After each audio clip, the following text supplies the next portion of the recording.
أعوذ بالله من الشيطان الرجيم. بسم الله الرحمن الرحيم. ليس البر أن تولوا وجوهكم قبل المشرق والمغرب ولكن البر من آمن بالله واليوم الآخر والملائكة والكتاب والنبيين وآتى المال على حبه ذوي القربى واليتامى والمساكين وابن السبيل والسائلين وفي الرقاب وأقام الصلاة وآتى الزكاة والموفون بعهدهم إذا عاهدوا والصابرين في البأساء والضراء وحين البأس أولئك الذين صدقوا وأولئك هم المتقون. ترجمہ: لیس البر ان تولوا وجوہکم، نیکی کچھ یہی نہیں ہے کہ منہ کرو اپنا مشرق کی طرف یا مغرب کی طرف، ولیکن البر من آمن باللہ والیوم الآخر، لیکن بڑی نیکی تو یہ ہے کہ جو کوئی ایمان لائے اللہ پر اور قیامت کے دن پر اور فرشتوں پر اور کتابوں پر اور نبیوں پر، اور دے مال اس کی محبت پر رشتہ داروں کو اور یتیموں کو، مسکینوں کو، محتاجوں کو، مسافروں کو اور مانگنے والوں کو، اور گردنیں چھڑانے میں، اور قائم رکھے نماز اور زکوٰۃ، اور پورا کرنے والے اپنے اقرار کو جب عہد کریں، اور صبر کرنے والے سختی میں اور تکلیف میں اور لڑائی کے وقت، یہی لوگ ہیں سچے اور یہی ہیں پرہیزگار. شروع سورت سے یہاں تک تقریباً نصف سورہ بقرہ ہے. زیادہ روئے سخن منکرین کی طرف تھا، کیونکہ سب سے اول قرآن کی حقانیت کا اثبات کیا، اس ضمن میں ان کے ماننے والے اور نہ ماننے والے فرقوں کا ذکر کیا، پھر توحید و رسالت کو ثابت کیا، پھر اولاد ابراہیم علیہ السلام پر انعامات اور احسانات کو اذ ابتلی ابراہیم تک بیان فرمایا. وہاں سے قبلے کی بحث چلی اور اس کو بیان کر کے صفا و مروہ کی بحث پر ختم کیا. پھر توحید کے اس بات کے بعد شرک کے اصول و فروع کا ابطال کیا، اور یہاں تک یہی بیان ہوا. اور ان سب مضامین میں ظاہر ہے کہ منکرین کو زیادہ تنبیہ ہے، اور ضمناً کوئی خطاب مسلمانوں کو ہو جانا اور بات ہے. اب آیات آئندہ میں کہ بقیہ تقریباً سورہ بقرہ کا نصف ہے، زیادہ تر مقصود مسلمانوں کو بعض اصول و فروع کی تعلیم کرنا ہے. گو ضمناً غیر مسلمین کو بھی کوئی خطاب ہو جاوے، اور یہ مضمون ختم سورت تک چلا گیا ہے جس کو شروع کیا گیا ہے. ایک مجمل عنوان بر سے لفظ بر بکسر با عربی زبان میں مطلق خیر کے معنی میں ہے، جو تمام ظاہری اور باطنی طاعت و خیرات کو جامع ہے. اور اول آیات میں الفاظ جامعہ سے کلی اور اصولی تعلیم دی گئی ہے. مثلا ایمان بالکتاب، ایتائے مال اور وفائے عہد، صبر حین و صبر حین الباس وغیرہ، جس میں قرآنی تمام احکام کی بنیادی اصول آ گئے. کیونکہ شریعت کے کل احکام کا حاصل تین چیزیں ہیں: ایک عقائد، اللہ تبارک و تعالیٰ کی وحدانیت اور اللہ تعالیٰ کی ذات کے اکیلے اور یکتا ہونا، اللہ کی ذات پر ایمان رکھنا، دوسرے اعمال اور تیسرے اخلاق. باقی تمام جزیات انہی کلیات کے تحت میں داخل ہیں، اور اس آیت میں ان تینوں قسم کے بڑے بڑے شعبے آ گئے. آگے اس بر کی تفصیل چلیے، جس میں بہت سے احکام باقتضائے وقت و مقام مثل قصاص، وصیت، روزہ، جہاد، حج، انفاق، حیض، ایلا، یمین، طلاق، نکاح، عدت، مہر، تکرار، ذکر جہاد، انفاق فی سبیل اللہ، بعض معاملات ما بیع و شرع، شہادت بقدر ضرورت بیان فرما کر بشارت و وعدہ رحمت و مغفرت پر ختم فرمایا. سبحان اللہ، کیا بلیغ ترتیب ہے. پس چونکہ ان مضامین کا حاصل بر کا بیان ہے، اجمالاً تفصیلاً اس لیے اگر اس مجموعے کا لقب ابواب البر رکھا جائے تو نہایت زیبا ہے۔ لیس البر، نہیں ہے بھلائی، کچھ سارا کمال اسی میں نہیں آ گیا کہ تم اپنا منہ مشرق کو کر لو یا مغرب کو کر لو، لیکن اصلی کمال تو یہ ہے کہ کوئی شخص اللہ تعالیٰ کی ذات و صفات پر یقین رکھے، اور اسی طرح قیامت کے دن آنے پر بھی یقین رکھے، اور فرشتوں پر بھی یقین رکھے کہ وہ اللہ کے فرما بردار بندے ہیں، لا یعصون اللہ ما امرہم، وہ اللہ تعالیٰ کی کوئی نافرمانی نہیں کرتے، جو بھی انہیں حکم دیا جاتا ہے وہ اس کو بجا لاتے ہیں، نور سے بنے ہیں، گناہوں سے معصوم ہیں، کھانے پینے اور انسانی شہوات سے پاک ہیں، وہ سب کتب سماویہ پر بھی اور سب پیغمبروں پر بھی اور سب آسمانی کتابوں پر بھی ایمان رکھنا بھلائی ہے، اور سب پیغمبروں پر بھی ایمان رکھنا بھلائی ہے۔ اور وہ شخص مال دیتا ہو اللہ کی محبت میں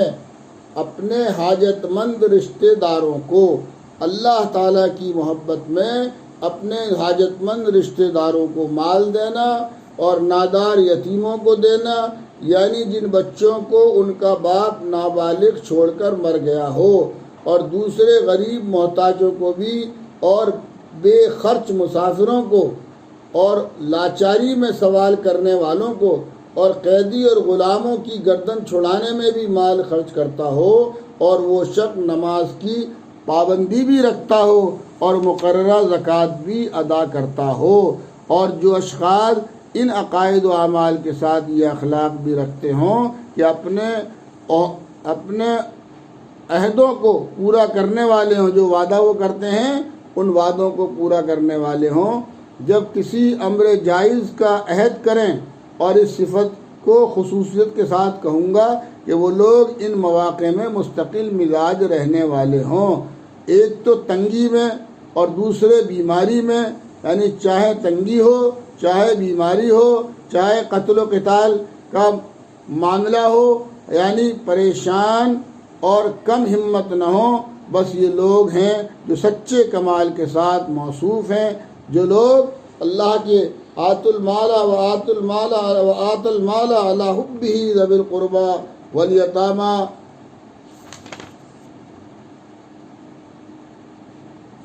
وآت المال على حبه ذوي القربى واليتامى والمساكين وابن السبيل والسائلين وفي الرقاب وأقام الصلاة وآتى الزكاة والموفون بعهدهم إذا عاهدوا والصابرين في البأساء والضراء وحين البأس أولئك الذين صدقوا وأولئك هم المتقون۔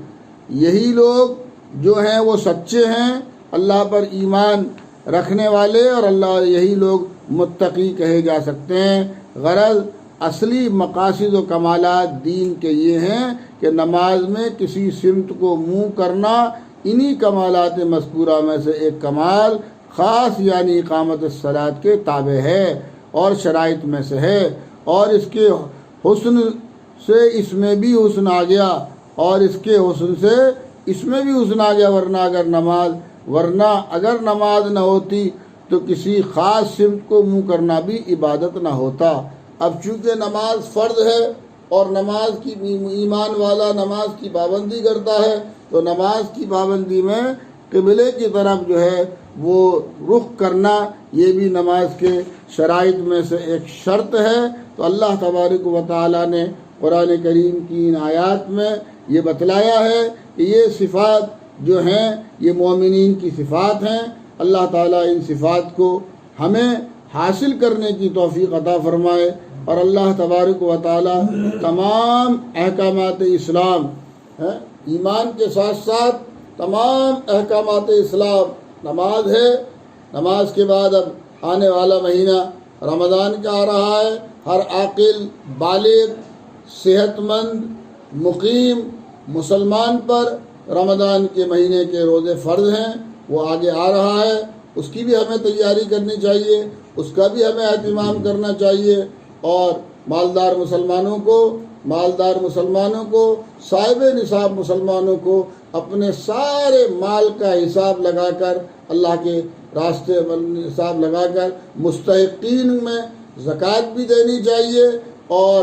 اب جن مالداروں پر حج زندگی میں ایک مرتبہ فرض ہوتا ہے، جن مالداروں پر حج فرض ہے، انہیں فرض حج کا بھی اہتمام کرنا چاہیے۔ اول فرصت میں زندگی میں ایک مرتبہ مرنے سے پہلے پہلی فرصت میں حج بیت اللہ کے لیے جانا چاہیے۔ یہ اسلام کے بنیادی احکامات ہیں۔ ان احکامات میں پورا نظام اسلام، پوری زندگی کی تعلیمات چھپی ہوئی ہیں، اس لیے کہ جو شخص نمازی ہوگا، سچا نمازی ہوگا، خالص اللہ کے لیے نماز پڑھتا ہوگا، تو قرآن کریم اللہ تبارک و تعالی نمازی کی صفت میں بیان فرماتے ہیں، الصلاۃ تنہا عن الفحشاء والمنکر، نماز تمام برائیوں سے اور تمام منکرات سے اور تمام گناہوں سے نمازی کو روکتی ہے۔ تو پتہ یہ چلا کہ جو صحیح معنی میں پکا سچا مخلص اللہ کا پسندیدہ نمازی ہوگا تو وہ کوئی گناہ نہیں کرے گا، نماز اسے تمام برائیوں سے روکے گی، نماز اسے تمام گناہوں سے روکے گی، اور نماز اسے اللہ کی تمام نافرمانیوں سے روکے گی۔ اسی طریقے سے جو شخص زکوٰۃ دینے کا پابند ہوگا، اپنے مال کو اللہ کے بندوں پہ خرچ کرنے کا پابند ہوگا، تو وہ شخص بھی کبھی کسی کا ناحق مال غصب نہیں کرے گا، کبھی کسی کو دھوکہ نہیں دے گا، کبھی کم نہیں تولے گا، کبھی عیب دار چیز کا عیب چھپا کر نہیں بیچے گا۔ جو خود